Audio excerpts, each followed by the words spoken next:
Ron is coming out as having cancer show, which I don't think I could listen to again. And yet every broadcaster I know is like, that was the most.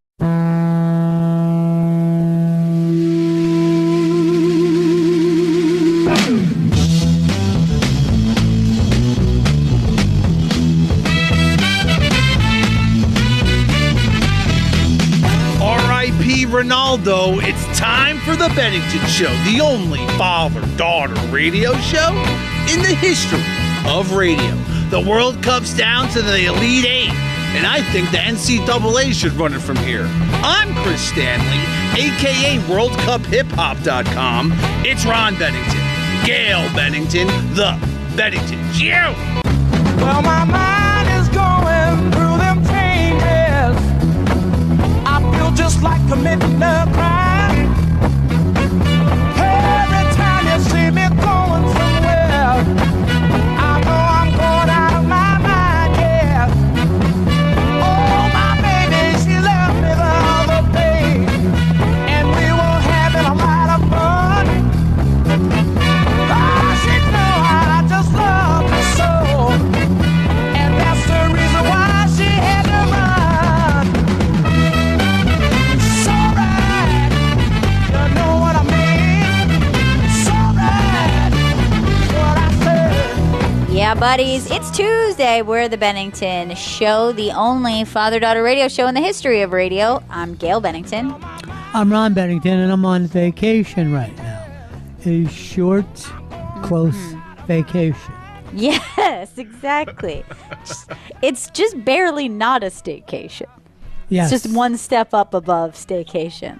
It's what some people refer to as a 1970s vacation. I love where those. if you go a half an hour away from your house, you felt like you were in paradise. Yes. I'm a big fan of those.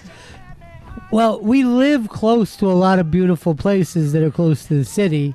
Yes. And you get there. Chris Stanley just spent last weekend at Beacon, and he said that Nice. he really enjoyed the bookstores and getting a brownie and looking at antiques. Oh, did you enjoy that? They have a big flea market, right? Oh, huge flea market. Love the flea. Not only is there a donut shop, there's a vegan donut shop, okay? Oh, I've For been all there. comers. It's very good, very good donuts. Lovely wine store. There's nothing like a donut on vacation, like a specialty Yes. cinnamon roll on vacation. You're like, Yes. I love this with some coffee. I just picked up a book, and I'm going to try to read it as I nap. For some reason, donut is a vacation breakfast. Like it's like you don't even question it. You're like, Right. this doesn't count. This doesn't matter. I'm on vacation, and a donut is easy and delicious. It's easy for me to have a donut in the morning because I'm a cop. And They're living every day like it's vacation. every day. Every day's bonut day. I Did you say bonut? Did you say bonut? Said every day's bonut day. Gail, does it really matter that he can't say donut? I think it does because we're trying to do a show. Yeah. And it's auditory, everyone's listening. Yes, That's it's true. so saying bonut does matter. God damn it. I should open up a donut shop. Now, That's when you get tomorrow- really horny from a donut, by the way. It's your bonut.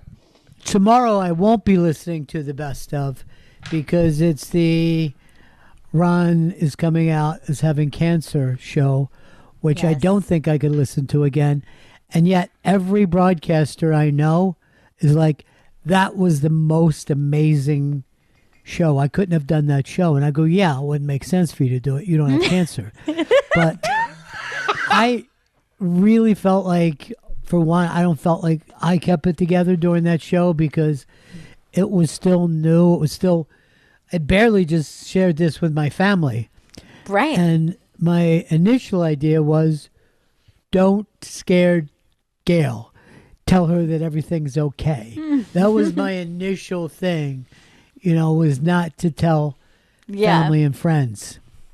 Well, even the night of like getting a lot of the testing back and some of the results, and you're like, I don't think you should be here because it could be sad. And I was like, this is where I would want to be when I would get sad news, is here.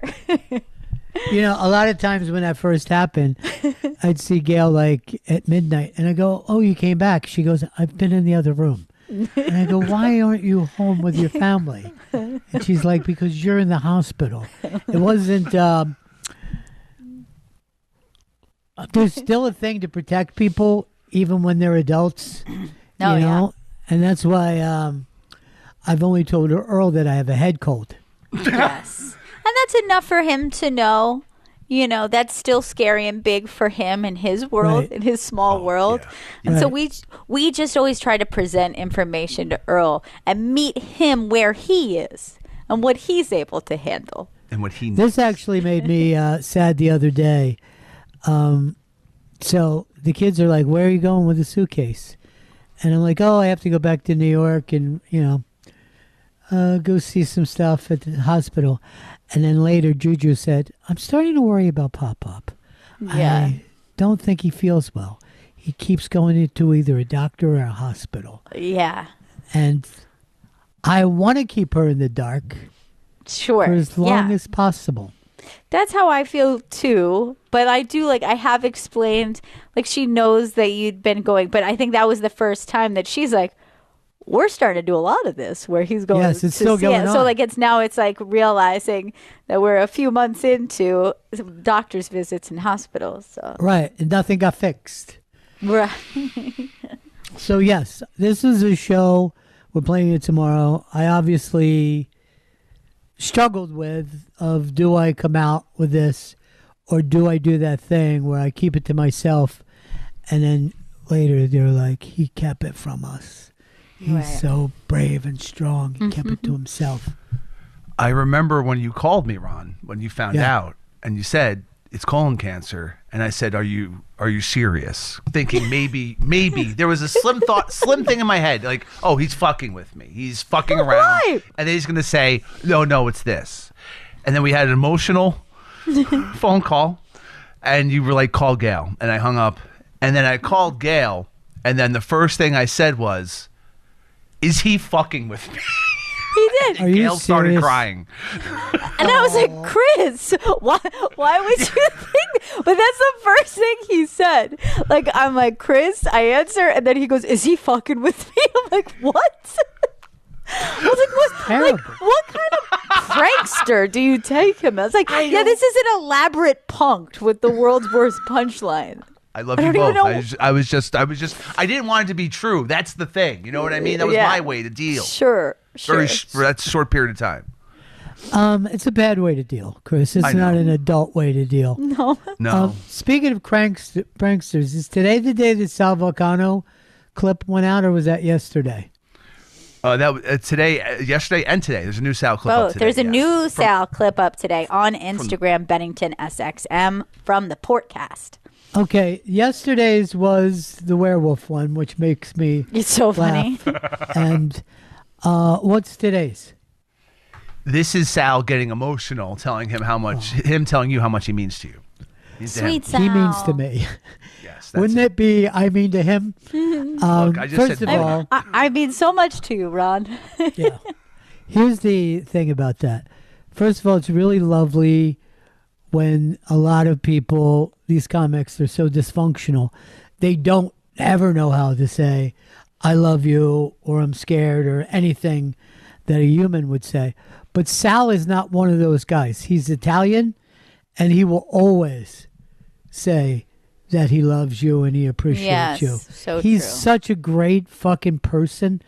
And I got to tell you this, Gail, when he left that day that he was with me, I felt so much better just having fun and laughing with him. Yeah. That it was like ridiculous. Some of these things that we do with Podcast, I'm almost embarrassed about how selfish I feel that some of the funniest human beings I've ever seen in the world will come in and do this. Man, it means so much to you. It means so much to me and my family, to Chris, for the like everybody who's like coming in to do this. But I had the same situation, you know. I saw Sal, and I don't want to spoiler alert other guests who we will be putting clips out soon. And we saw them, and it was like, it makes my day so much better. It was so fun, you know, seeing those guys. And they're all so funny and sweet. And yeah, Sal just made my day. Gail, I'm going to ask you for a favor. I know you don't like it when I say doing impressions, but do the impression that you do of Sal talking about your ex-high school boyfriend. Okay. And you asked if he knew him. I feel like it's Staten Island. And I feel bad, but should I give full name, because it's funnier if his It's accent. funnier when his full name, and that kid is still great. We love him. And we love him so much. I love him so much. I adore him. So when I met, when the first time I got to personally get to know Sal, like he and I really having a conversation for the first time, we started to put together, like, he lives in Staten Island. I was like, all my best friends were in Staten Island. He was like, oh, this would have been the same time. And I was like, yeah, I mean, my high school boyfriend was from Staten Island. And actually, you always reminded me so much of him. He goes, who was your boyfriend? And I said, Phil DeMarco. And he goes, Phil DeMarco? People used to think we were brothers. They thought we were brothers. Me and Phil DeMarco all the time. People would come up to me and be like, are you Phil DeMarco's brother? And I was like, no.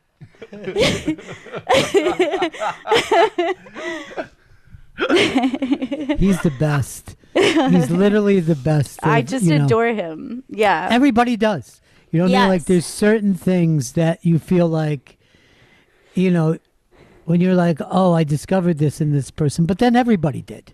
You know what I mean? Like, literally an entire television audience fell in love with Sal. And the way he and his friends growing up together and then having a goddamn TV show, it's insane. It's as crazy as tires. You know what I mean? It's two guys that we know that went through their success with their fucking childhood friends. I know. It's very, very true. It's so sweet and it's so cute. And, you know, Sal is maybe the sweetest of them all. I'm going to be honest. Sure. Like, just being around that guy, he's just the most loving, sweet, warm, and he's very genuine too. Like, that's the other thing, you know? But he's like the best kind of Italian. You know what I mean? Where the they best feel they feel everything and they want you to have everything. And when they say, God bless your family, they mean it. Yes. You know what I mean? Please tell your mother I said hello. They mean it. I loved in yesterday's clip when he's just like, I don't want to be in here guffawing. They're going to hear me guffawing. Yeah. Is this sanctioned? Is you know this what sanctioned? I mean? I don't want to blow the whole operation. You're like a werewolf. So great. By the way, Chris Stanley, he tagged something that I thought was in the actual show, and he like wrote something. I think you wrote like, does he have an earpiece thing in his ear, an earpiece with two guys feeding him lines or whatever? I thought I did that in the podcast, but apparently I didn't. Maybe I was planning on doing it. Possibly. But I'm like, why would Chris put my line, out there for people to read? But here's the thing, and I told him this. When you get this, send it to Gail, send it to Deb, send it to me. Everybody would like to help you pick out clips, Chris. I would love that help. Yeah. Everybody. You know what? That was a faux pas on my part. It's a faux pas for the past 9 fucking weeks we've been doing this. You're right. You hate help. And you hate people going, hey, this would be good, Chris. Why don't you try this? I love notes. I said notes. No, you don't. Give me notes. I love notes. I told Deb, and she goes, I'm not going to go to Chris with that because he hates notes. What? She goes, You know this what would you be are? better coming from you. Chris, you know what you are? You're like a lone werewolf, is what You are a lone werewolf. You remind me of Phil DeMarco. It's like Phil DeMarco. The people thought we were brothers. That's so weird. Oh my God, I know Phil DeMarco. People thought we were brothers, I'm telling you. Gail, everybody likes your impressions, and I think you should do more. I should just keep doing nonstop. You should be doing impressions like it was a 1970s comedy act where all you do is impressions. Because God knows my real voice is kind of annoying. No. Don't even say that because people will pile on the second you say that. Speaking of Italians that we love, we're playing a clip today. I wanted to keep this whole thing. Remember when we did the thing on the cellar and passing at the cellar and we were talking to all the comedians and they were all great. But when I talked to Nick DiPaolo, and I think it went on way too long for us to put in the whole thing in that, he had me laughing so hard like a little kid. I mean, Nick DiPaolo is so incredibly funny. And he has no problem giving all the inside poop to what happened at the Comedy Cellar. And he gives himself full credit for two things. Number one, coming up with the table, okay? And number two, saying the tough crowd would be just this, the table. Right. Which still annoys Colin Quinn to this day. And he goes, it's a lot more than just the table. But I don't know, Colin. I'll be honest. And people were like, why did they cancel that show? I always wondered why they greenlit that show. Because there's some things like a roast that are better not in public. You know what I mean? Right. And that thing was like a full-time roast at all times. And people going from politics to saying someone's shirt doesn't fit, it was an insane show. But hilarious. And the thing about this too is, like you see with Nick, that he is at the core of himself a real sweetheart. You know what I mean? He is a guy who loves his friends, loves his journey, loves his memories. And when that comes through, you're almost shocked. You know what I mean? You're almost shocked because he's such a tough comic. You know what I mean? He's endless amount of jokes. Yeah, that's very, very true. It's very funny. Anytime that he's, like, you're in a conversation with him, whether it's on or off the air, you'll find out, oh, I just heard 5 fucking great lines right in a row. You know what I mean? Like, it's never out of his wheelhouse to be funny. He's like, I should get back to being funny. Also, like Bobby Kelly, and he's a great actor. Like, those two guys to me, and Joe List also, they were all in that same 4th of July movie. All great actors. And I don't know if any of them have any real training. But DiPaolo is amazing as an actor. All right, so that's coming up in just a little bit. And I think we're going to play the Sweet Baby Ray's. Nice. Which Gail always gets a kick out of. And something about walk-on music. I don't even remember what it was. I don't know. It was like baseball? Yeah, baseball. Baseball walk-on. All right. So that's, we ready to throw it to this? I can't tell what we're doing here. Yes, we are. All right. So this is the best of. We'll be back doing live shows soon, but we love playing this stuff for you. This is Bennington. All right. So you brought up that you have an earworm. It's time for the listener challenge that we do. Okay. Listeners can go into our pretty good prize closet if they can come up with a show topic that keeps us interested. And this is from KD. Okay. And KD says, if you could have a theme song that plays anytime you walk into a room, and any room, you don't get to ever say, I'm turning off the theme song, okay? That song plays. What song are you looking at? And it seems like Earl's the music guy, so he's going to have the first run here. Earl, what is your theme song that plays every time you walk into a room? Mission Impossible. The theme to Mission Impossible. Really? Now, what is it about that theme song for you? And I thought you were like a big rock fan. Yeah. Yes. And you like I'm all shocked. these. Yeah. That song is Now, here's the thing. Do you ever feel like you get a mission that's impossible, or is it every mission you get? No, I just love that tune so much. It's funky and it's cool and it's kind of got this. All right. So Chris, I'm so weirded Before out. I would love to give my answer, but can I just break down what happened with Earl just right now? You said theme song, he thought what already is a theme song? Pre-existing theme song. Yes. You know what? I love when you can Earl whisper because I did not make that connection. He heard one word, boop, got it stuck in his head, took it literally. Incredible work. Here's Chris. what I love today is like Earl let Gail down. So BL says, my friend, he's black as shit.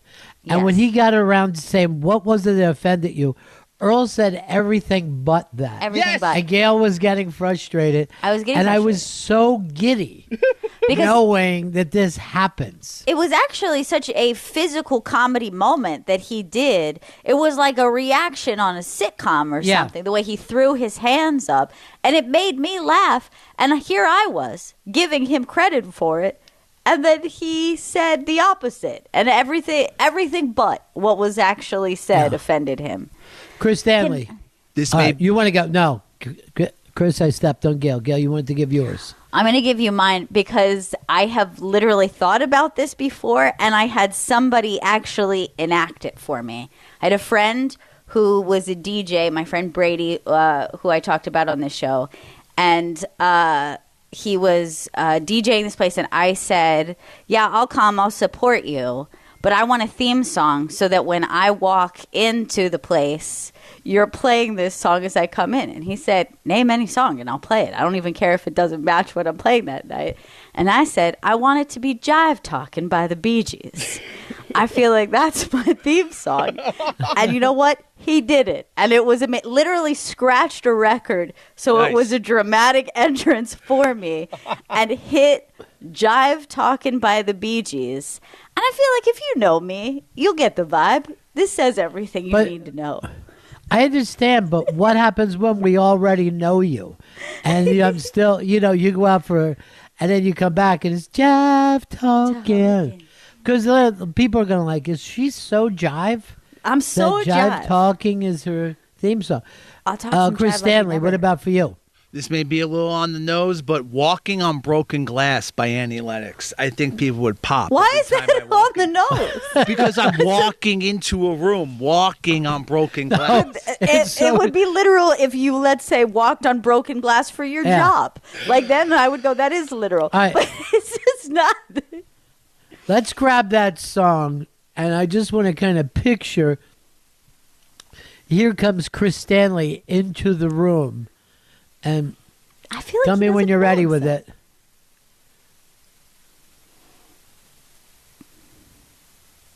I got it. All right. Oh, hey, it's Chris Stanley. What do you say, buddy? Never mind. Everything crashed. Okay, never mind. I made a mistake. All right, Eleanor, what about you? So, bringing it back to Azalea Banks, my song would be 212. Oh my God! The boldness. So first of all, picking a New York anthem as a British girl, bold choice. But I'm going to tell you this right now. There was a summer of my life that was the earworm. I listened to 212 on a loop. Give me a little more heat than that. I got barely nothing. Oh yeah. Hey, I can be the answer. I'm ready to dance when the vamp up. And when I hit that dip, get your camera. You can see when that bitch shits the tamper. In the DM, that young sister beacon. The bitch who wants to compete. And I can freak fit that pump with the peep. And you know what your bitch become when her weep. And I just want to sip that punch with your peeps. And I'm going to feel like this, that you're going to be accused anytime someone's missing jewelry or a wallet. They're like, who's the chick that came in here to 212? Now, here's the other thing, Eleanor. The real New Yorkers are the people who move here from somewhere else and demand to stay. So it isn't Earl. You can see how lazy bones he is. True. It isn't Chris. He's very confusing and thinks that he's walking on broken glass. I have it now. It's the out-of-towners. Hey, Tony in Seattle, what would your own personal theme song be anytime you walked into a room? Hey guys, it's Oasis, Fucking in the Bushes, and I just got back from Manchester, went and saw them this weekend. Yeah. in their hometown. It was incredible. But when that song kicks with the drums and the guitar, it's the best. All right. I'm glad Yeah. to hear that you flew over. I mean, when a band means so much that people are flying on the other side of the world just to see them, it's pretty It cool. was a I know, team, it's man. amazing. Yeah. Like, Yeah.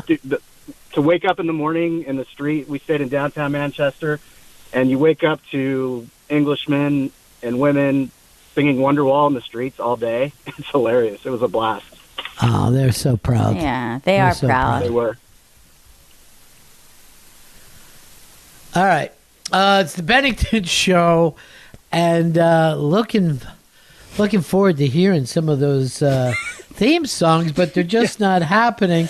Here's Kyle in Tennessee. Kyle, what's up? Hey guys, my name's Travis. Hey, Travis. Garbage man. Hi, Trav. buddy. Yeah.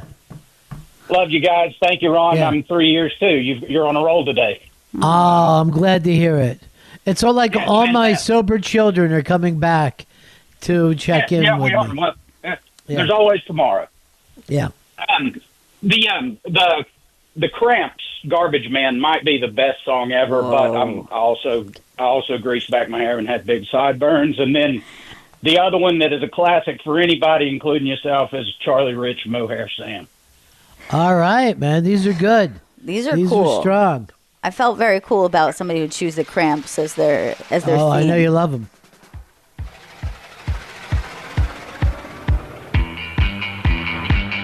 Yes.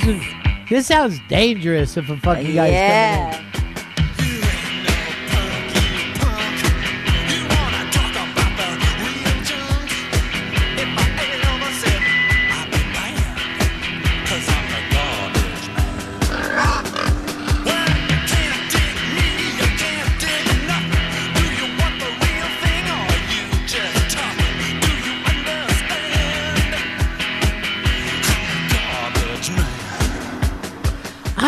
Rockabilly will always have a place in my heart. Always. I mean, I'm glad it never fully goes away. That there's always a subculture there, Sure. waiting for everyone to pick it back up again. And I don't think you do have to grease your hair back, but you can. Yeah. Here's Brian in Florida. Brian. I'm playing Here Comes the Hot Stepper when I walk in. Here comes the high step off. That's cool. Will you be high stepping? I would.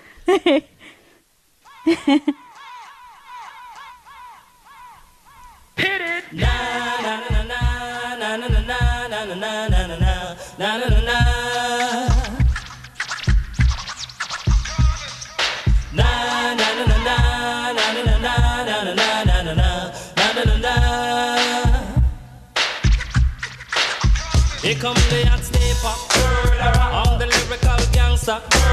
Big up the crew in the area. Still love it like that.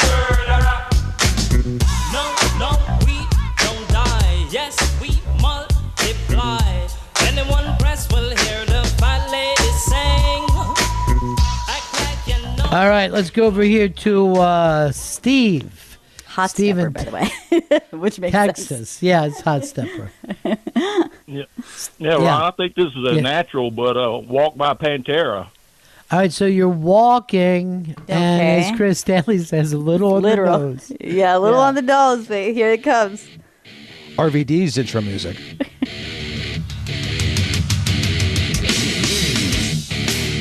It's taking me back, actually. RVD days. Mr. Monday Night. Yeah. The whole Five star. fucking show. 5-star for our frog splash. Mr. 420.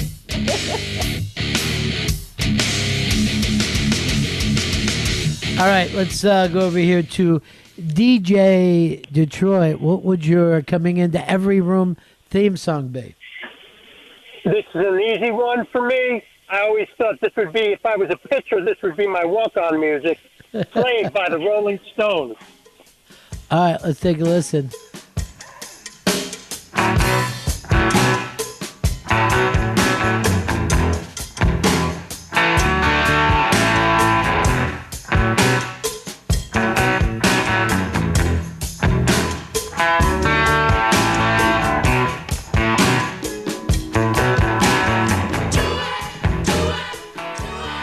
what I worry about with this. Okay, so it's whenever you walk into the room, this song plays.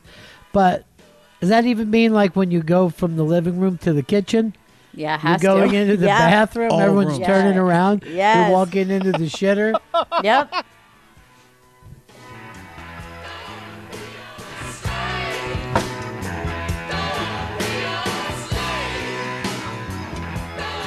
Here's Andrew in Florida. Hey, what's going on, guys?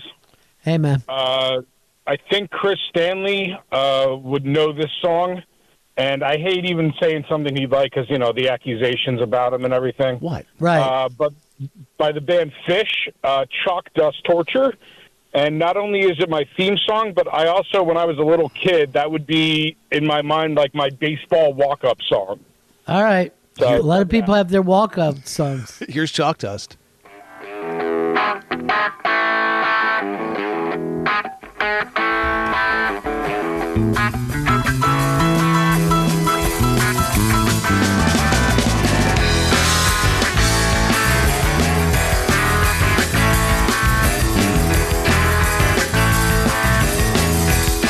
That's nice. It's friendly. My only problem with them is their second set every night. Jesus Christ, guys. What's going on? Josh, San Francisco. Walk into a room. This is your theme song. It's not exactly my theme, but it's in my tool belt because I use it to get other songs out of my head, and it's Genius of Love by Tom Tom Club. All right. Now, that song, yeah.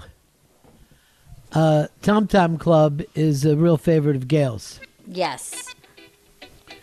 Now, this is perfect.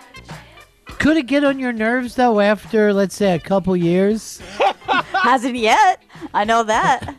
I'm only going by David Byrne, and he didn't like it. But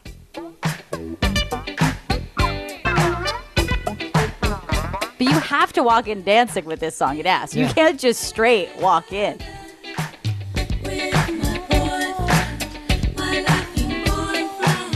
She was so fucking cute during this song, too. Eric, Pennsylvania. Hey, Ron, how you doing? Yeah. It's Good. If I have to walk in, my theme song requires a big hat with a feather, but I'd walk in with Shaft. I like the idea that it takes I like a the while to get confidence. going. Yeah. Yeah. It's an interesting move for a white guy to make. But I'm turning around. Like, I hear this. I'm like, who's at the door? Shaft. Oh, that's it.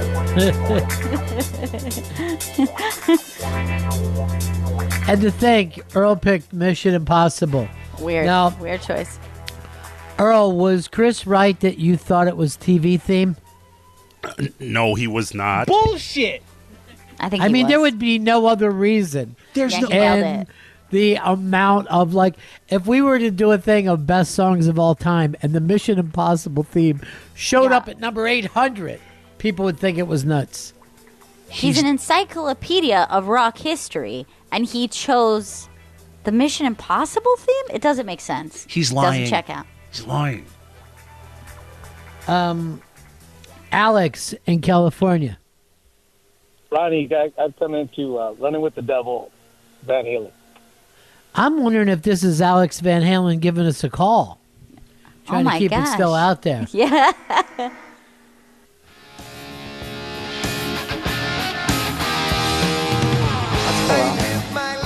Actually, this is a cool answer, actually. Real cool. I support this completely. Here's always, to me, this is one of the funniest lyrics. He goes, all I got, I had to steal. At least I don't have to beg or borrow. And you're like, from a moral standpoint, you know what I mean? Only one of these is completely immoral. Yeah. And it's the one that you're most proud of. And also, beg, I see how that hurts your ego, but borrow is okay. You ask permission, you give it back. Here's Zach in Florida. What's your theme song? Hey guys, so my song is We Belong by Pat Benatar. That's interesting. This wouldn't even be one of my top Pat Benatards.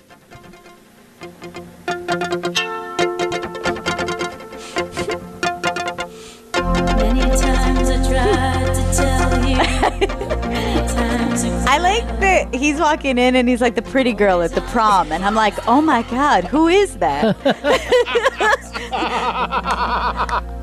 I'm like, she's not wearing her glasses.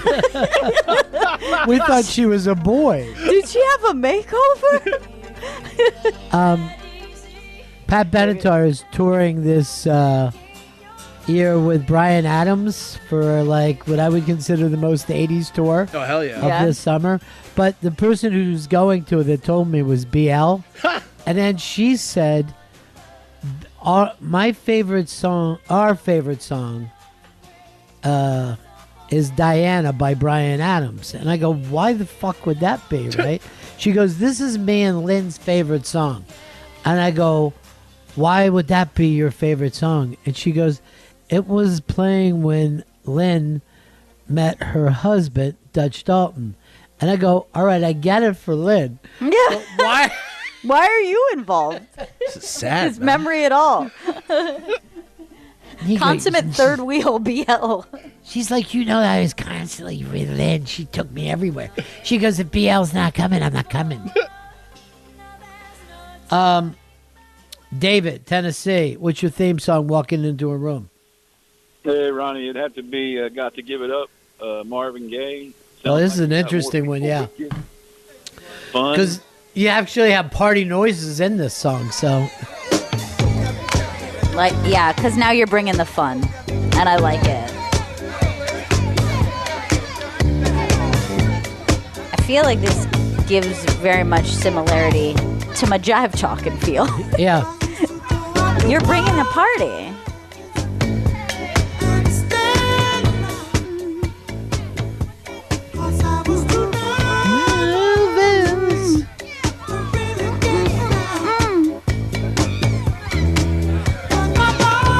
I love this answer.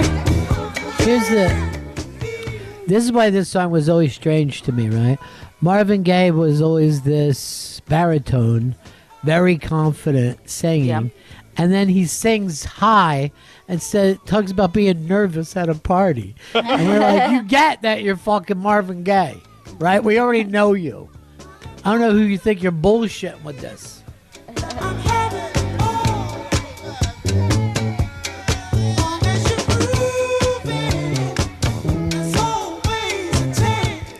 Hey, KD's killing it with his show topic today. Crushing. He is. Lighting up the phones. We're chopping it up. Congrats, Kevin Durant. I didn't even think if that's Kevin Durant, I'm going to give him 2 prizes. Where's he playing now? Houston? Yes. Yeah. I hate to see guys bounce around late in their career. I feel like he hates to see it too. He's got 2 more teams. Do you in think so? His expression when that news broke, you know, he was kind of fake smiling, gritting through the news, like more like a dog baring his teeth, less like a smile. Matt and Matt, what's your theme song? Walking Into a Room. My theme song every time. First of all, Bennington, love you. I wish I was part of your family. You guys are the best. My theme song is "Pick Up the Pieces" by the Average White Band. Pick Up the Pieces, Average White Bands. Oh yes, gotcha.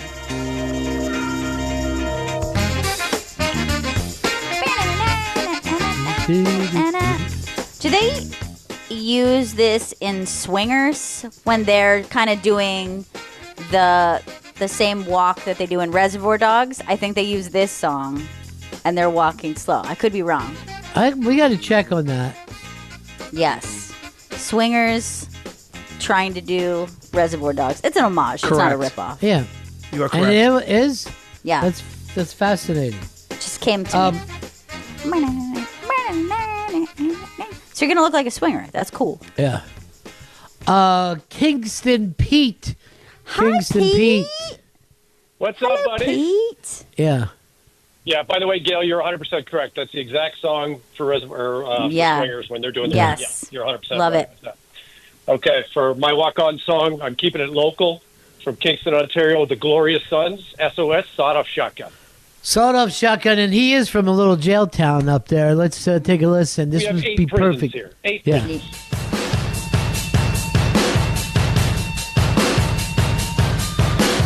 Mother, I take my medicine. 24 years in the gutter again. I'm losing it.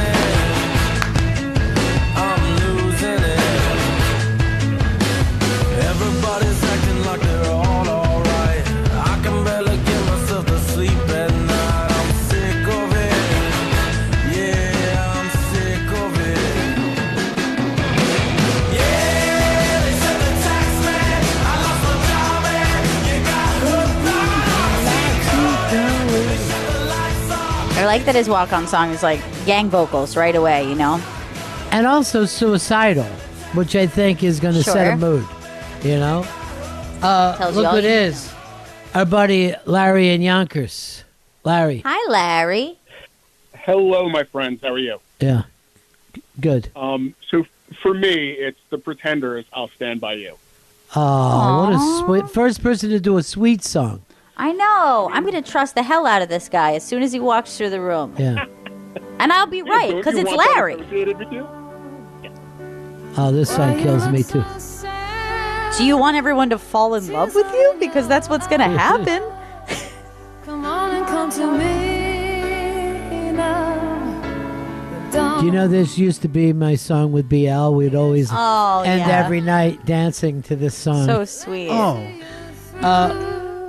Larry, I love the caramel corn that you brought, but bad news, I finished it. So I don't know when you're going back to Ocean City.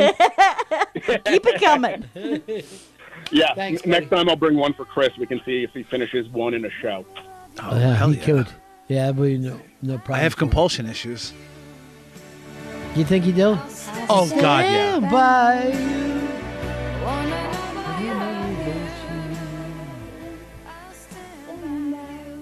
Boy, Chris just lets go of it. When Yeah, we're he both really sitting does. Here singing it. Oh, God, not that's- too that's- hot.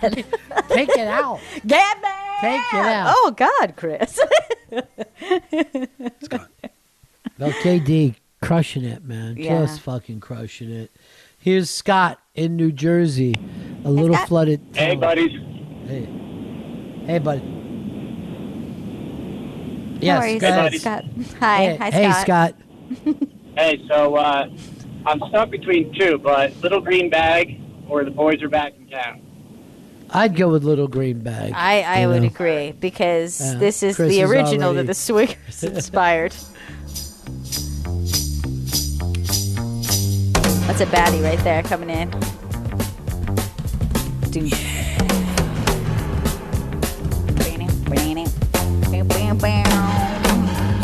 Back. For a little green bag. Got to find just the kind or losing my mind. So, I always have this theory that one of the reasons people hated disco is it knocked this kind of music off, like Average White Band and all that. It became like a little, a little more redundant. You know what I mean? I always Rather than had funky. I always had a theory about why people hated disco too. What's that? And that's racism and homophobia.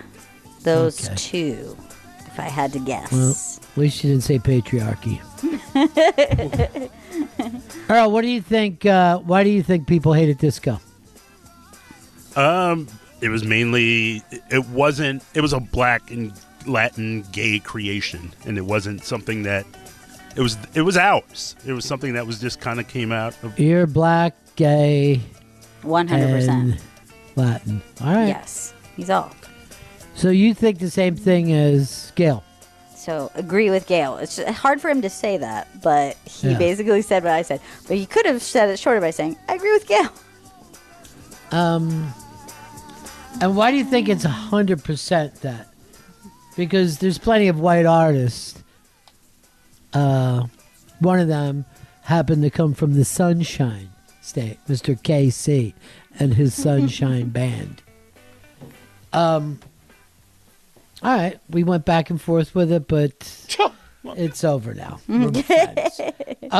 Wheezy in Ohio. Hey, what's going on, Benningtons? Hey, man. Hey, I like to get a little bluesy, so I walk into a little Still Got the Blues by Gary Moore. I like your attitude, Okay. dude. Very bluesy, Wheezy. He's I'm like, sounds like Wheezy just walked in the door.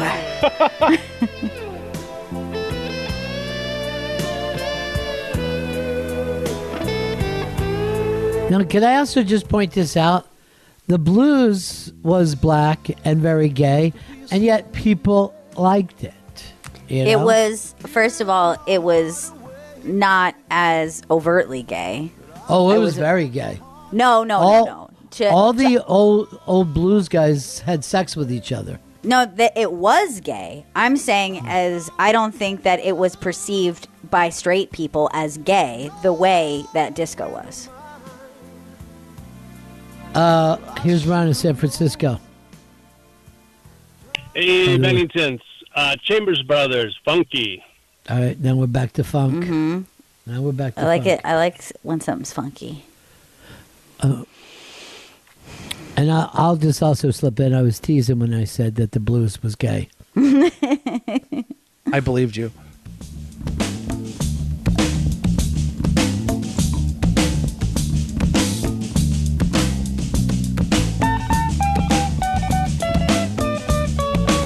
It's fucking great.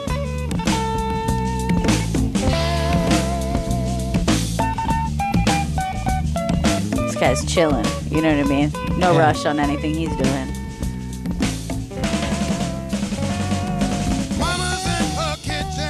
She's stirring in her pot, and Daddy's sitting waiting to see what she's got. He's sitting by the fireplace with his hands on his knee. He looked around at Mama, said, "Hey, you better come see about me. Let's get funky." Yeah, get it on. Here's a little known fact. The Chambers Brothers had a sister. They didn't get involved in her dating life. They said, you know what? We're enjoying our funky.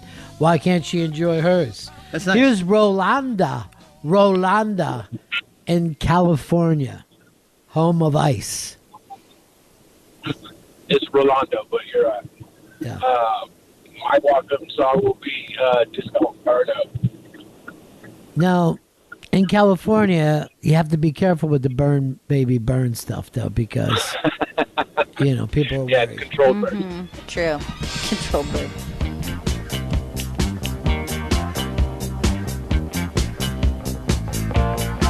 I think this song, they cleared the floor but let Travolta go out by himself. Yeah.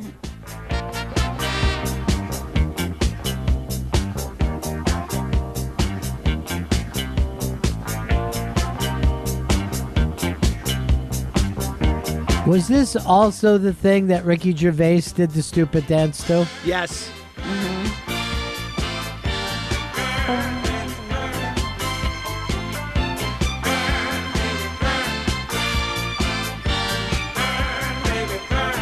Talk about getting to the hook quick. Yeah.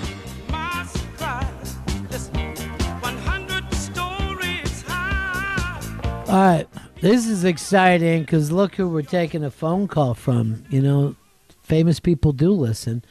It's Carla Finch. Hey, Carla. Oh, buddy. How are you? Hey, we're always good. Well, I was thinking about this topic, and I thought you're going to have to go into a funeral when this music plays. So, Right. So my option is the song is Comanche by the Rebels. Oh, everybody loves this song. Sure. Yes. More Tarantino. I love more Tarantino. Bring out the gimp. I'm the gimp.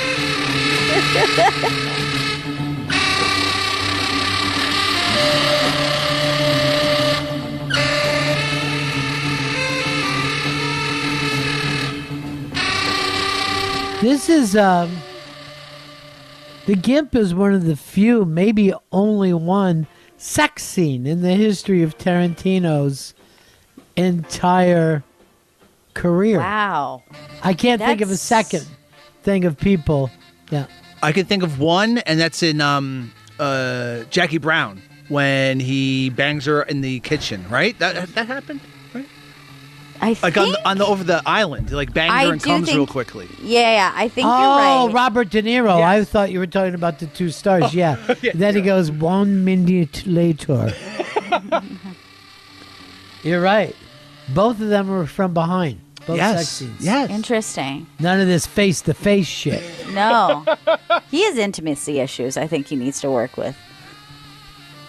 All right, we got time for one more, but KD knocked it out of the park today. Yeah, killed He's it. going into our thing. Now, Chris, if somebody wants to pick a show topic, how do they get it to us? Email us at BenningtonShow@SiriusXM.com. BenningtonShow@SiriusXM.com with any and all show topics. What should the subject matter be so you are ready to flag it? Show topic. No one Or misses you that. could, or you could just check in with us, DMS or the Twitter, whenever, if you reach us. All social All media right. DMs. Let's take Jake in Long Island. Jake, you're the last one. Hey, Bennington. How about Hey. Thundercats? Them changes. Thundercats, Them Changes. Not that familiar with this tune. No. But we'll give it a try.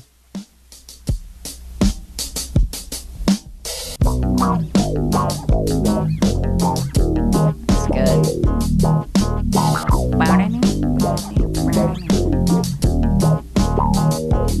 Oh, I just thought of mine, and it's the same one that Cotton uses in the Scream things. You remember when Cotton would walk into a room? Oh, yeah. And you would hear that yeah. really stupid fucking theme? Yeah. See if you can find it, Chris. Search it. Earl, you're still claiming that you would use Mission Impossible. You don't want to change your Even answer. after hearing everybody else's. Cool things that they're going to walk into. I still believe it's a cool. You just don't want to say that you fucked up. Just say I messed up. And that's the thing that fucking is the most infuriating. Chris was even able to see through you. Yeah. And yet you I'm glad he figured it out. won't fucking just say, oh shit, I'm such a fucking idiot. By the way, it's what guys do. Can you believe I was such a fucking idiot that I did that? And then you're laughing. Yeah, then and you're having laughing at fun. You're one yourself. of the guys. I love to laugh at myself. Of course. It's part of life. Chris, did you find the Cotton theme? I believe it's a What If by Creed. No. No, it's a funny sound, like a little musical. Cotton is in the Scream movies. Yeah. Oh, is it Cotton or is it the other guy? Is it the cop? fucking weird? Yeah. The cop. David Arquette. I think it's Arquette. Looking. Chris won't fucking. Yeah, it would be. correct It's, me. yeah. It would be him. Why is he Deputy afraid to correct me? dipshit. I'm a coward.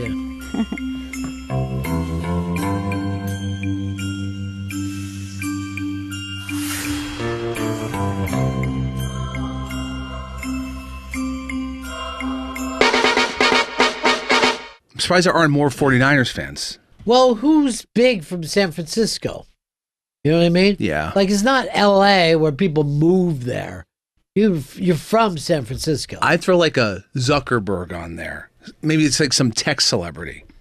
Yeah, I See, can only don't think know of where Zuckerberg. Zuckerberg's from, but I figure in Boston first Yeah. because of the Harvard. I mean, he lives in Hawaii, so I doubt he's in San Francisco. Well, at I all. think he lives quite a few places. He's got a couple homes. Yeah. He's doing well for himself. Yeah. My favorite thing is like when he had all that stuff on his face. Hell Remember, yeah. like Yeah. it was, White face. sunblock. It was just white face, and then he was on top of a surfboard with an American flag. Look at that. That is so unsettling. He looks so perturbed. I mean, that is something that would make me run. That's a sad mime, is what it is. Yeah. But, I mean, he doesn't expect to see anyone since he owns the entire beach. Do you ever see that thing where he just talks about what kind of barbecue sauce? Oh they're my gonna- God. See if What you is can it? It's like- yeah, just it's the best, like weirdo trying to be normal thing. Yeah. I'm not sure what the sauce is called. It's something anyone can get. Hold on, here, I found it. Sweet Baby Ray's. There's the line. Go ahead, hit it. Is making for dinner. Sweet Baby Ray's barbecue sauce. I hope delicious. But hopefully for Canadian Thanksgiving, you get to eat a lot of Sweet Baby Ray's barbecue sauce. That is going on the ribs. Sweet Baby Ray's. Sweet Baby Ray's. The Sweet Baby Ray's. Sweet Baby Ray's is very good. Sweet Baby Ray's. Sweet Baby Ray's. We have just applied the Sweet Baby Ray's. Sweet Baby Ray's. Sweet Baby Ray's. Maybe throw some Sweet Baby Ray's on the ribs. Maybe. This is just a cut up. Like it's, She's waiting for her ribs. I mean, she knows what's coming, and Sweet Baby Ray's. But also, he does look sad. So that's pretty good.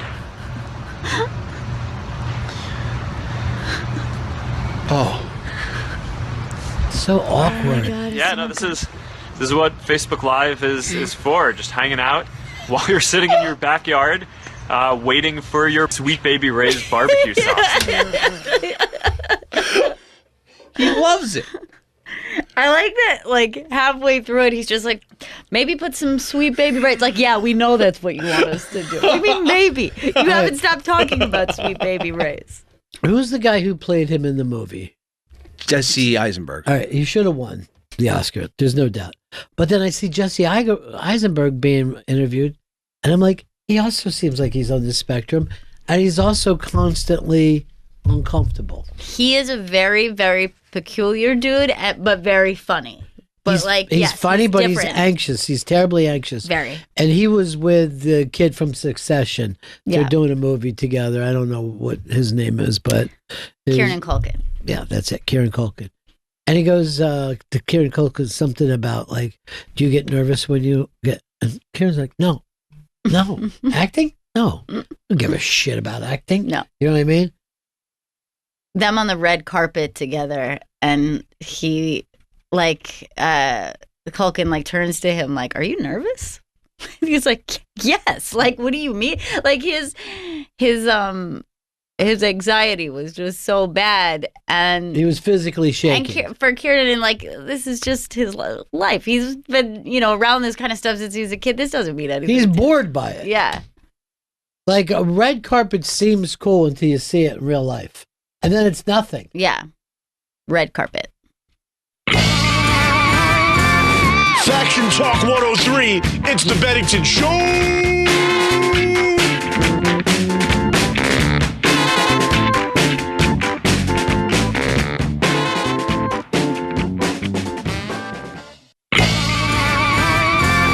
Faction Talk 103, it's the Bennington Show!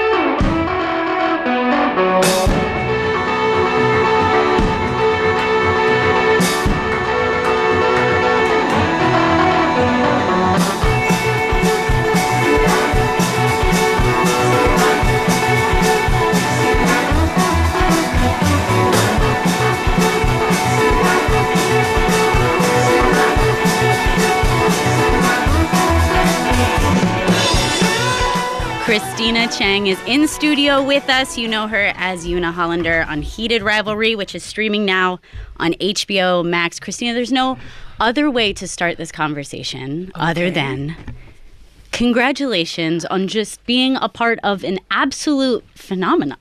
Thank you so much. A phenomenon. Are you absorbing that? I'm slowly absorbing that. Yeah. I mean, it's been a wild ride, and I feel really just happy watching the boys soak it all in. Yes. Yeah. Oh my goodness. What a whirlwind for everyone. I think, was there a moment for you on set where you went like, okay, we're creating something really special, or was there no way to know the magnitude of the show? There was no way. Yeah. I mean, personally, there was no way to know that it would just take off into the stratosphere like this. But did I think we were doing something really cool and special? I did. Right. So not to the magnitude, I couldn't have known. But so what was it then that drew you to the script? Like, what made you go? Because, you've had, an incredible career and been part of many very successful shows. And so, what is it that you see a script like this and go, okay, this seems like a project that would be fun, or what drew you? Well, I read all 6 scripts. And at first I was like, what is this show that I'm sure? What's happening in episode 1 halfway in? Yeah. No, it was honestly the final episode, the scene, the mom scene with her son when they step outside. I loved the way that the whole thing, the way that it went, the whole story. At certain moments throughout the script, I thought, oh, maybe this is going to be a moment where something happens that's going to be difficult or traumatic or violent, and just it's like a happy story all the way through. I mean, yes, there's some stakes involved, obviously, some hurdles and challenges, but I loved that it's just this joyful story and that people can feel really good about them riding off into the sunset. Yeah, I mean, I have said, I've told many people through this last month, like, you have to get on board. Are you watching it? So it's, thank you. Like, it's not only that you get to experience it, but then you want to, like, experience it through people you love and care about, and you want to watch people, like, yes. So, almost like how you were saying, I think that even for the viewers, it's the same thing. It's like episode 1 and 2 and 3, like, of course, they're very alluring and very fun. And a shift happens within the show where you're like, I didn't know that I had agreed to take on this, like, unbelievable love story and, like, this emotional load. But you're speaking of your scene in episode 6, which is the cottage episode. Yes. And, I feel like the impact of that, and how you said, kind of a joyful, everything is going to be okay. It's like definitely difficult, right? But I think that it's something that we don't always get to see in queer cinema, especially queer stories, is that we put an emphasis a lot on the trauma, and that, and we have so much of that. But it was amazing to watch you and Hudson go through this difficult moment and come out on the other side. It's truly beautiful. I honestly just describe that episode as like a gift to humanity. Like, it's the breath of fresh air that it is, but a huge part of that is like you and Hudson's connection on the screen is just unbelievable.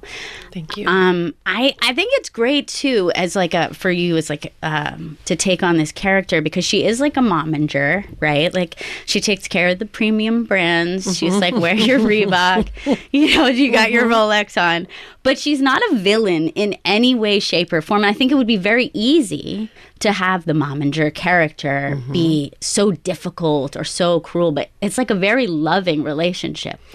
Thank you. I agree. I think Jacob struck the balance in writing this. There are some scenes for the mom that weren't in the books. Right. So he did flesh her out a little bit.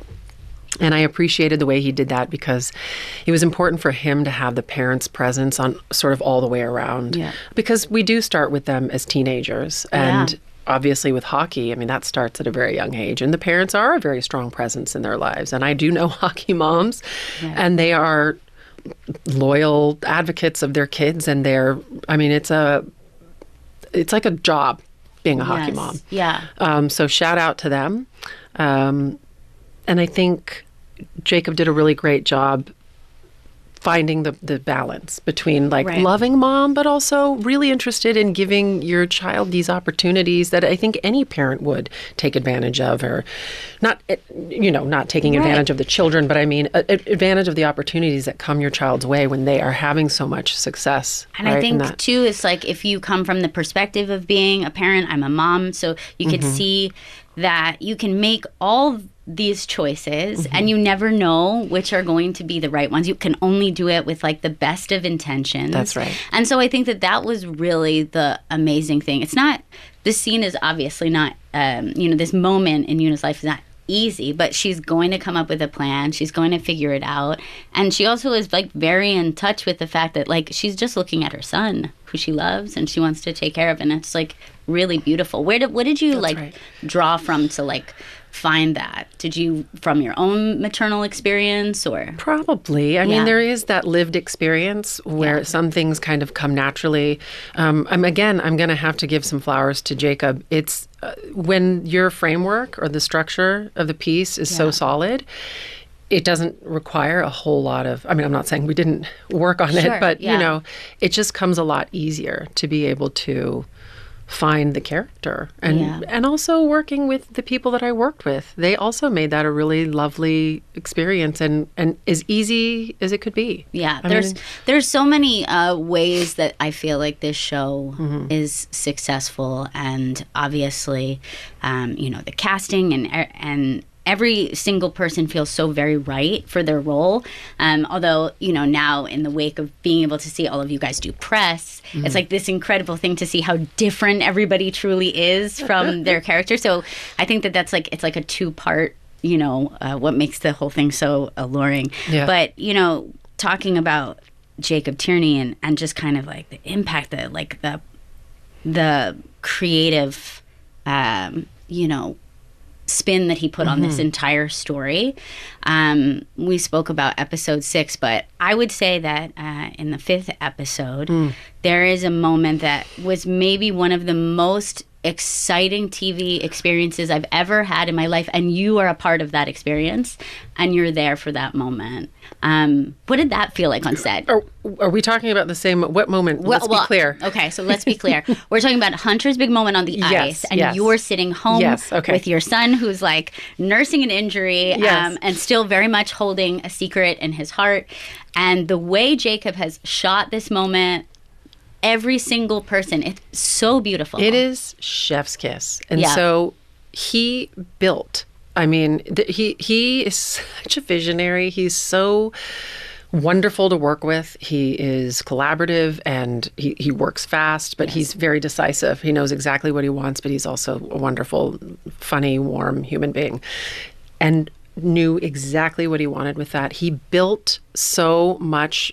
The music, he knew he was going to take he's done an interview about this, but, you know, so I'm not giving anything away, but like he spent he took 4 or 5 hours just to make sure all the camera moves and the shots were exactly built. He knew it was going to be building up to this moment because it's so cathartic to have Skip, you know, Scott and Kip have this moment. Yes. Which obviously leads to just the most exciting moment for our other couple. But theirs is a quieter moment, right? Yeah. So the success at the end of 5 is so thrilling and just goosebumps. It's hair-raising. I was on the edge of my seat watching it for the first time myself when it dropped. And I was so excited. And I, of course, knew what was coming. So I was like, what a beautiful way for these two now to have their really intimate victory. Yeah, because on top of it being just a beautiful moment, there's a deeper message there in the fact that I think a lot of times, especially if you are not a queer person or have someone who is in your family or in your life, you hear people say, well, what does it matter? Why do you have to tell us? What is this our business? And this is a direct action in which you're not just seeing a coming out story. You're seeing the impact it has on just 2 people's lives and where it goes from there. But you know that anybody who would be watching that moment live is also having that and then deeper impact. Well, the ripple effect, right? Yes. So Scott and Kip in our fictional world, right, are having this impact on our 2 leads, but who knows who else in that audience, right? In the fictional world, never mind the people watching it. So you're right. It just... And, you know, there's beautiful moments of, like, you know, you're sitting there, your co-star Dylan Walsh is next to you, Hudson's on the chair, and the reaction cutting to... And I think that the crazy thing that's happening is that you're a viewer sitting on your couch watching your TV, and you feel like you could be wrapped up in that very same moment because you're saying, wait, what's happening? Right. Wait, I didn't see this happening. How is this happening? That's right. And it's done so beautifully. Yeah. that I'm like, man. I mean, it's thrilling. The timing, I mean, there's a musicality to the way this was all edited together too, right? I mean, the growing, fever of the music, the shots, the cutaway, it's so good. I'm talking with Christina Chang from Heated Rivalry, and it is streaming now on HBO Max. You're crazy if you haven't seen it yet. I mean, you clearly need to see it. All right, I have a question for you, and this is something that you've thought about for Una, because I feel like there are other people out there who might be burning the same question. Do you feel like at some point she's going to say, summer before rookie season? That's weird. That's like one of the first times I saw Ilya in the elevator. Is that going to hit her at some point and go, wait a second, hold on? Probably, if it hasn't already. Yeah, 100%. That scene was also written, was not in the book. So Jacob wrote that scene, and it was great. It was a really fun scene. Yes. I think it was the first or second scene that I shot in the show. And the musicality of that scene as well, like the way that's what, and we, brought you in with that Feist song. It's like this very like, your heart rate is going, and it's like, it's just like such a perfect moment. And, you suddenly appear there in the elevator looking so posh and put together, as Una always does. And it's just such a great moment. And like the way it has captured people. It was really fun to do. Yeah.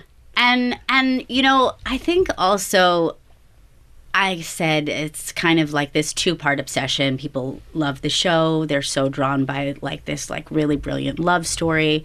And then also watching you all kind of in the wake of this incredible success and the attention that everybody is getting. What has it been like for you to watch your co-stars go through it, especially your young co-stars who are very new and very green, thrust into this level of success? I have to say, genuinely, I mean this authentically, it could not have happened to two nicer, like kinder people. And watching them has been thrilling.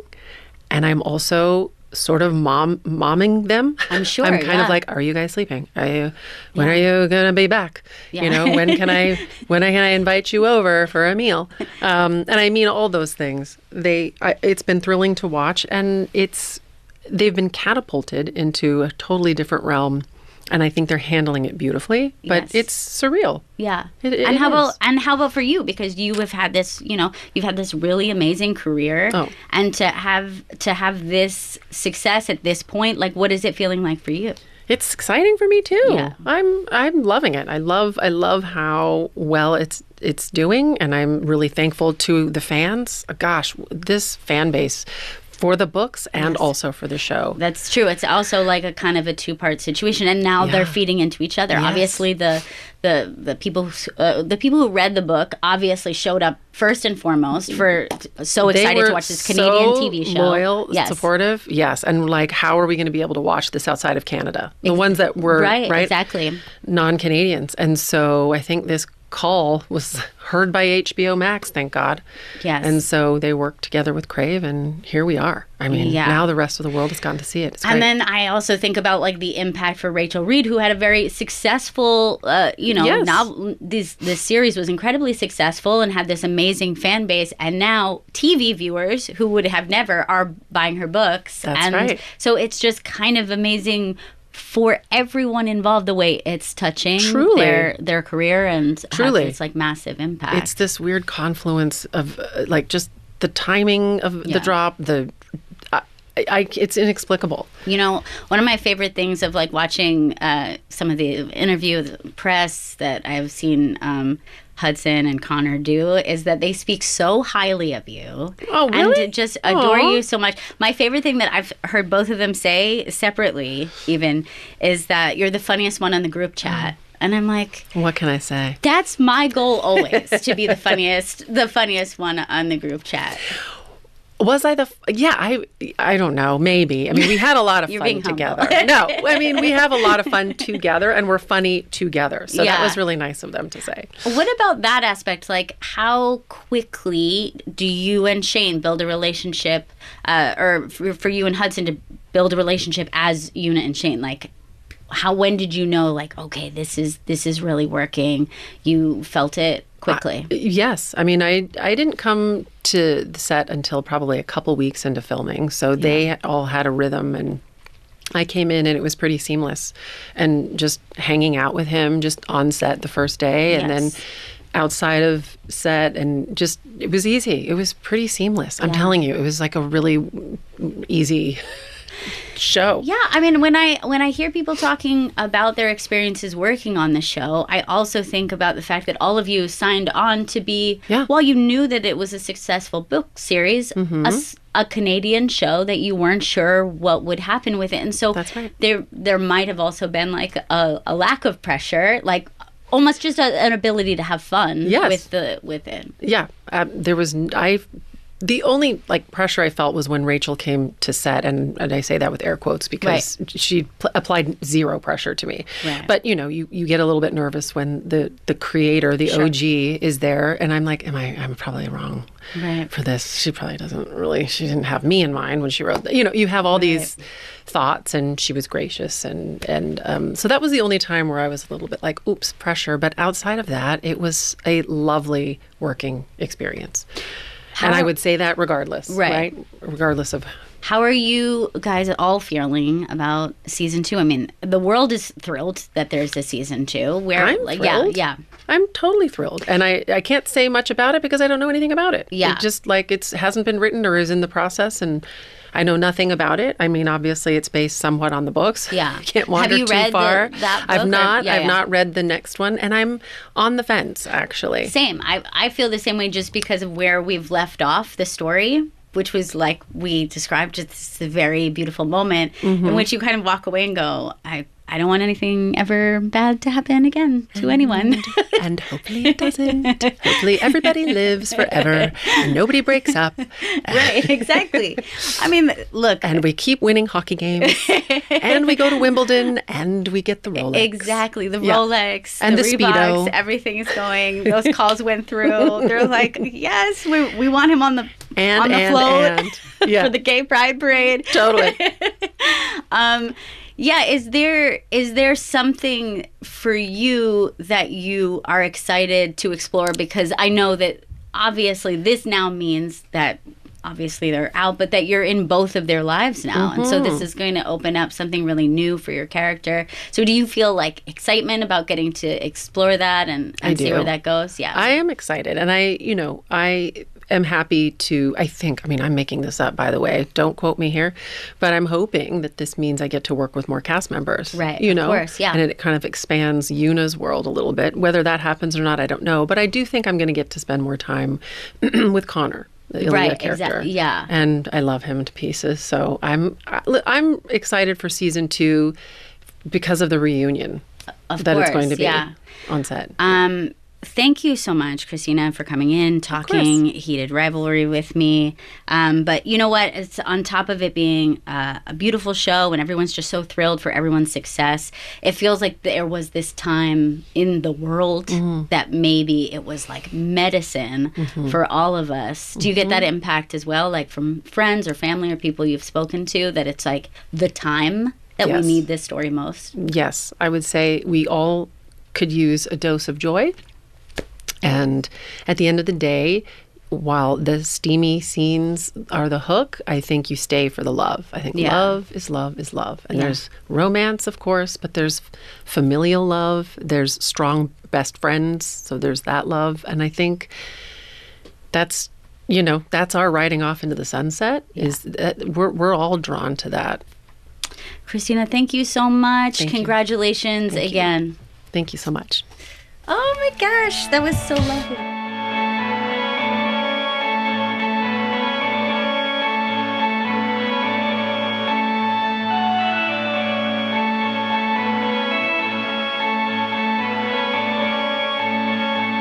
I said, saddle up, cowboy, I'm waiting for you. Won't you give it up? Don't be another one of them. Be one of us. Come on, come on, come on. We've got bad things to do. Baby, take me, don't hesitate. With a girl like me, you better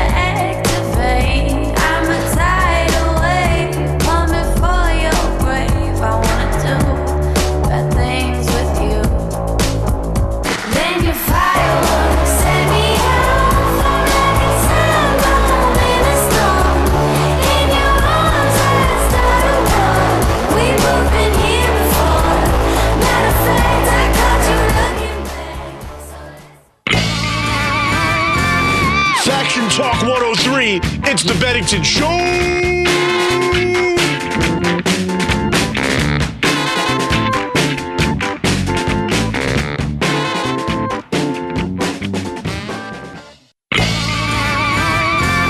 Faction Talk 103, it's the Bennington Show.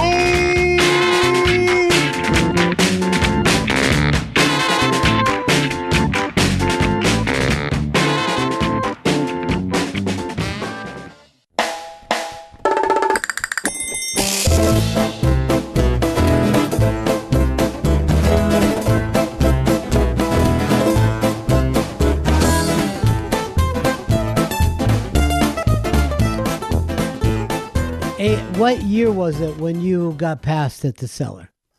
1963. The day after Kennedy got whacked, I passed it. That's a great question. It was early 90s. I am so bad with this shit. All I know is, I want to say, I've been down there for a couple of years. I moved down there around 90 or 89. I would say 91, 92. So just the original room at the time and just really becoming a powerhouse, right? When you got there. Yes, I walked in. I hadn't been in New York too long. I can't remember how the structure worked exactly. I went down there. I guess I had already passed. SD passed me, or my manager told me. Excuse me. And I went down there for my first official set as a regular. And Bill Grunfest. Do you remember Bill Grunfest, Ron? Yes, met him. Yeah. He was running the joint. I go down there. I'm nervous as it is. I walk in there probably a few minutes before showtime. He's on that stool. I walk up. He's reading the New York Times, so already I don't like him. I say to him, I'm Nick DiPaolo. I just passed. I have like a 920. He doesn't even look up. Just goes, yeah. That's all he said was, yeah, okay. Doesn't make eye contact. I'm standing there going, am I supposed to say bye now? Was I supposed to do this in the first fucking place? You arrogant fuck. And that was it. And he became friendlier afterwards, but it was just that typical New York. Yeah, that's what we need is another comic from out of town. It's so funny. It's never easy on anybody. That's the only fair thing about comedy is everybody gets treated like shit at first. At first and at the end, I found out. Right through the whole middle and everything. But yes, you're absolutely right. And I remember, so I'm down there for my first set. I go on after a comedian named Mike Rowe. Do you remember him? Yes. Who was an old veteran down there, destroy the room anytime he'd want to. He does a bit. He's killing as it is. I'm going, oh my God, this ain't going to be easy. He's already killing. And then he closes with a bit that I'll never forget, that to this day, I've never seen anybody kill harder with a bit at the Comedy Cellar. I don't know if he maybe saw me in the doorway and didn't like me or knew who I he laid it on. He did impression of Jack Ruby shooting Lee Harvey Oswald being played by Jackie Gleason. I don't know if you remember on The Honeymooners with Jackie Gleason would have like a pain in his stomach and he'd go, whoa! And, stomp all over the room. So that was him. You hear the gun go off and he's like, ah! He's banging the wall with his hand.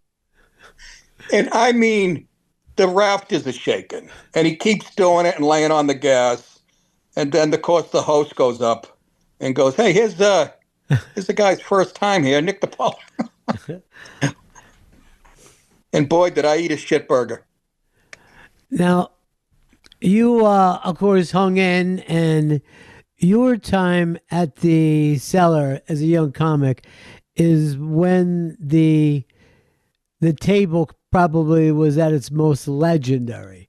How did that all come together?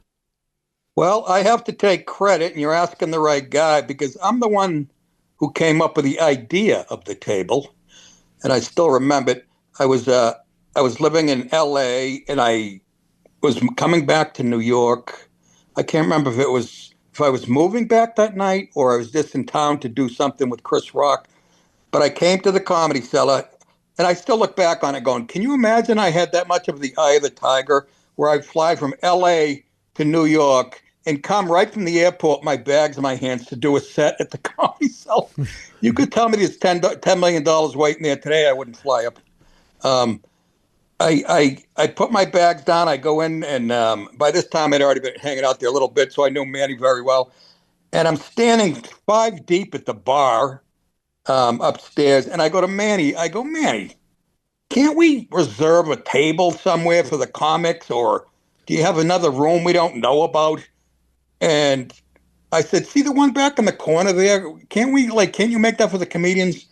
And he goes, this is why I loved him, that's not a bad idea. Blah, blah, blah. So I did my set, went home thinking nothing of it. Come back the next night. Sure enough, there's a table with reserve signs on it. Says reserved for comedians only. Of course, it took us a few months where people would still sit down there anyways, like, customers who just ordered their fucking Middle Eastern torture food, and we would have to kick them off the go, hey, dude, are you a comedian? No, then get out. Nobody really believed it was for for comics. They would just pick up the reserve signs and move them to another table. And eventually it got around that's where the comics sat. And yes, but the best in my 38 years in this business, my best times were sitting at that table across from whether it was Geraldo, Patrice, Colin, Robert Kelly, Jimmy Norton, and Keith Robinson, and just busting balls and destroying anybody who came in from out of town to do a set and yes, there was some ugly fights. I remember Patrice and Geraldo sort of got into it. Geraldo's leaving the cellar to do another set. He says something to Patrice as Patrice is coming in. Patrice yells, oh, you greasy foot, whatever. They start screaming at each other. I think Geraldo might have been a little high. But they start screaming across the restaurant. There's families in there trying to eat and shit. And Patrice's like, oh, go fuck yourself, man. And the whole restaurant is just watching this thing. And stuff like that went on a pretty regular basis. And then you had Sherrod Small getting banned every couple months for being really drunk and unruly and shit. Me and Bobby Kelly would have classic showdowns, and Colin would sit there laughing when I was ripping Bobby Kelly, and Bobby would be ripping me. And Rich Voss, we can't forget, Voss would come in with his, and Voss was as good at that table as anybody. He had a black belt and that shit sitting at the table, mediocre comic, killer ball buster. But that all kind of became tough crowd eventually, huh? It did. Colin Quinn's sitting there like the genius that he is, half comedian, half psychologist, half sociologist, and he's sort of taking notes of me and Patrice with our racial takes on thing, and Patrice and Geraldo, and then Norton would come in talking about being with a Puerto Rican tranny the night before. It was, it was sitting there waiting to be had, and Colin's the only one who had brains enough to go, this would make a tremendous show. Because, Colin's obsessed with race relations, and he absolutely, that's where he breathes and loves it. And he was smart enough to put it together. And that's sort of where that's where that show was born out of. Tough Crowd was born from that table. But you know what else I remember, Ron, about that place the most? Manny Dwarman and SD, two Israelis, Jewish, and they had like an all Palestinian cook staff. And it was just a beautiful thing to see how close a family they were. And it really showed how, if you get government out of the way and media and all that other shit, we could actually get along. But they were so tight-knit, and that place ran so tightly and so well. And it was just fun to see those guys intermingle. And Manny would have our backs, at least mine. I got in a lot of trouble down there doing the material I was doing, a table of freshmen NYU girls would get up and start crying. Go, "You're just mean." And I'd go fuck yourself. And then they'd want their money back. And then one lady one night had a fur coat on, and one of the waitress spilled a drink on it by accident, and she was being a real, just a real douchebag. I was watching from the side on this one, and Manny was trying to be nice. Said, "Look, I'll get you a free meal or whatever." Blah, blah. She's just being totally. And he goes, "You know what? Stick you." She's like, "I want your money back." He goes, "Oh, I'm going to give you your fucking money back, you fucking." And then I think Noam got in the way and stopped Manny from going off. Somebody stepped in front of Manny, but he always had our backs. I always got, they'd get a lot of hate mail after I did not at the beginning, when I got too comfortable down there, and it was really my fault. I got too comfortable on stage. I was there every night. I felt like they were invading my home, the audience, which is not the case. But he would have my back no matter how much trouble I got in, or anybody else, because he was a musician, as you know, and he really believed in the, protecting artists. And he would give me a ride home some nights from this, because I lived in Queens at the time. And he'd go, let me give you a ride. And I'd be like, "No, Manny." I said, "It's not even on your way. I don't care. I want to give you a ride." And we'd talk comedy all the way home. And he to this day, and I tell Noam this, I go, "Your dad might be my favorite person that I met since I got into this business," because he had a great sense of humor, and he would sit at that table. We would lure people in who thought they knew a lot about the Middle East and all the crap going on over there. We would lure them in. Geraldo brought some lawyer guy in there who thought he was an expert on this shit, and we would lure them in, sit them down, not even tell them that Manny, was like a political science professor in Israel, and watch Manny just take these people apart at the joints, and we would just laugh our balls off. And he was so good at arguing, never lose his temper, just like myself, very even keeled, But yeah, what a sweetheart. Same with Esty. Esty's the only woman that I'm more afraid of than my wife. I would get nervous when I called in to cancel if I couldn't make a set or something. I would literally not lie, which is unlike me. I would I'd start to lie. I'd go, "Look, I don't feel okay." I said, "Look, it's snowing. I'm an hour and a half from you. Fuck that." Yeah, I've been in a conversation about you with Esty and the love she has for you, dude. I don't know if any woman has ever loved you that much before. No, I got to tell you, and it's funny, when I first got there, she was still, she had to be in her 50s, and she's still like a good looking woman. I used to come in and flirt with her, but then I'd ruin it. Like, she'd be eating like a bowl of, what was it, borscht? Is that what they call it? Sure. That it looks like scrambled beets. It's purple and it's got sour cream mixed in it. It's real ugly. I walked over and I go, "Esty, I saw that in the sink at Planned Parenthood a couple of weeks ago." And she'd go, "You asshole, take this away." She'd make the way to take it away. So funny. Oh my God, she was great. And she was the sergeant in the Israeli army. Not exactly the temperament you're looking for somebody to run a comedy club, if you get my... But you know what? It worked because we're all afraid of her. Yes, people are afraid of her. And for me, she's always been like one of the sweetest people that I've ever met. But she can, take apart a handgun and put it back together. She's trained. You see my missing tooth? That's why I'm in bed right now. Yeah. Yes, she had this sweet side to her. But like I said, I think somebody said, "Hey, if I was starting a comedy club tomorrow, I would have her running it," because she ran it with an iron fist. And you thought twice about canceling or showing up late or whatever. And she would be on the phone to you the next day, ripping you a new one. So, yet, like you said, very sweet woman. And, just a great family there. Even the big Egyptian guy, I can't even remember his name in the kitchen. We roasted him one night, and there's all these, making all these jokes about cutting off hands in Egypt and shit. And he went up there and did like 10 minutes. It was really funny. The guy speaking with a Middle Eastern accent. It should have been, if TV producers knew what they were doing, that would have been, a million shows came out after the Comedy Cellar about comedy clubs. That was the one. Colin did the tough crowd thing, but this behind the scenes in the kitchen and stuff, it was a phenomenal dynamic between Manny and his staff and the comedians. It was really, out of all the stuff, honest to God, doing the Tonight Show, Letterman, all that stuff was so great.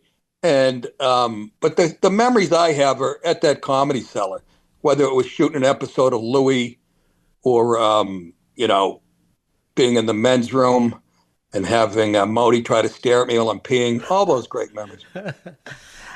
Louis sure got a lot out of you too. I think when you and Louis together on that show, the chemistry was amazing.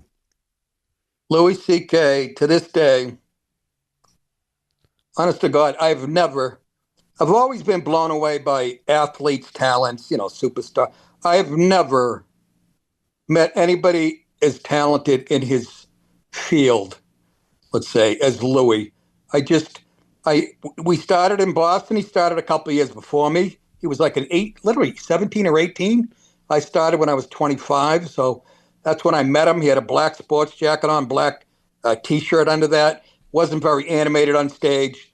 But I saw that we were bombing us new comedians in Boston because, young comics, we don't know what we're doing. And we kind of stink, or we stink a lot.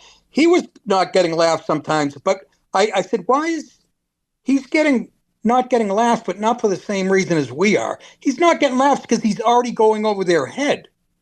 The comedian, his shit was actually too smart for some of the crowds in Boston as like an open micer. And me and him had Barry Katz as a manager. So we ended up rooming together for a year and a half. We should have done a sitcom on that. It would have been like an X-rated Odd Couple. I just, to this day, I mean, Rom, how many other guys can sit at Starbucks on their laptop and write a hit TV series while they're raising two daughters in New York City? There's some people that are just special and that make life look easy. And this guy, I just watched him grow and grow. And he got mad when we first came down to New York. I was getting spots at Catch a Rising Star, which was the hot place in New York at the time. And Louis Ferranda, I think he just wanted to bang me. That's why he put me and who I love. But another one, Ferranda, one of my favorite people in the whole world. Few people don't know, Louis Ferranda was a gay guy that he had a barrel chest. He looked like a mobster, but he was a gay guy. Look, kind of a high voice like this. And he was giving me spots at the, I hung out for 6 months before he gave me a spot. But Louis would come in and write his name on the clipboard for, availabilities, and he would never get a spot.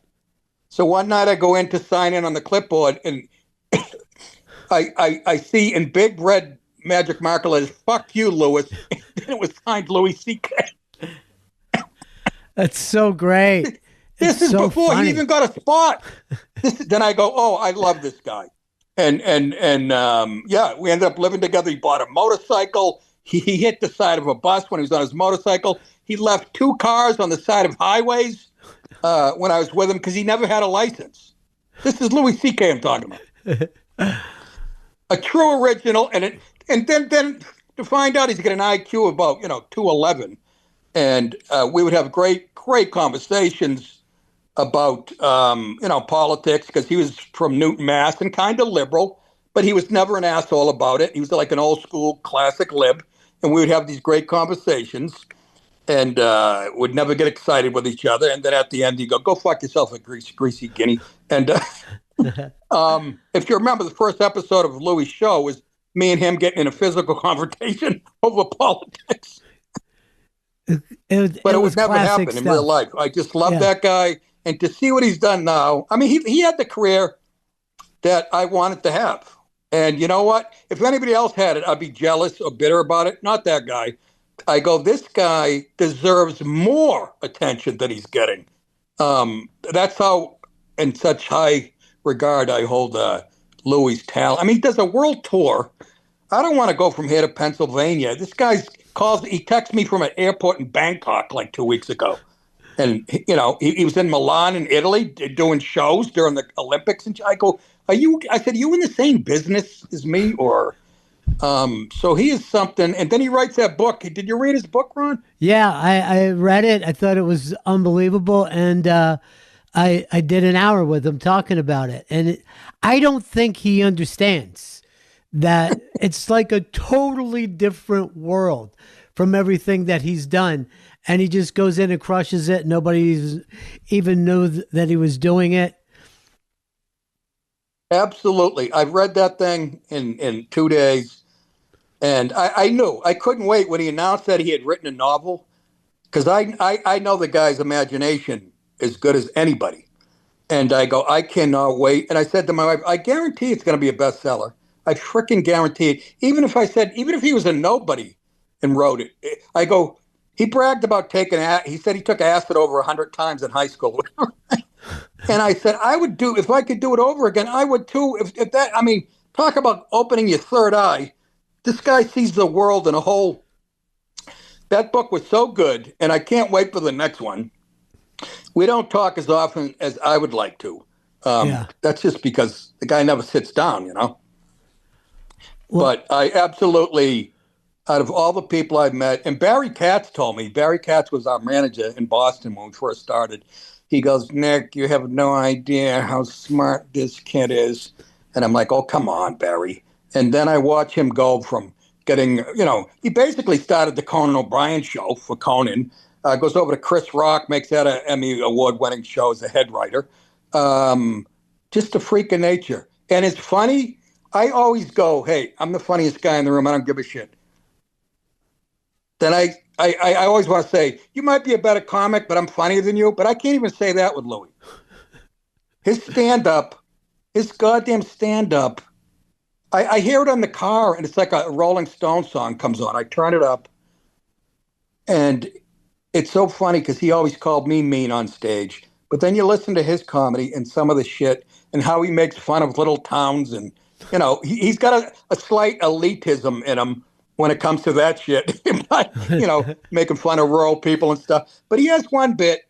He goes, yeah, I'm on the road in some podunk town in like Idaho. And I go into a little gift shop. He goes, the type of place where you open the door and the bell rings on the door, and I go in there and there's a little lady by herself with glasses on, and she's got all these things she's made by hand and shit. And Louis, picking things up, and he picks up like a little church thing, and she grabs it and goes, I made this myself. And Louis goes, you made this yourself? And you didn't fucking kill yourself? That's meaner than anything I've ever said on stage about anyone or anything.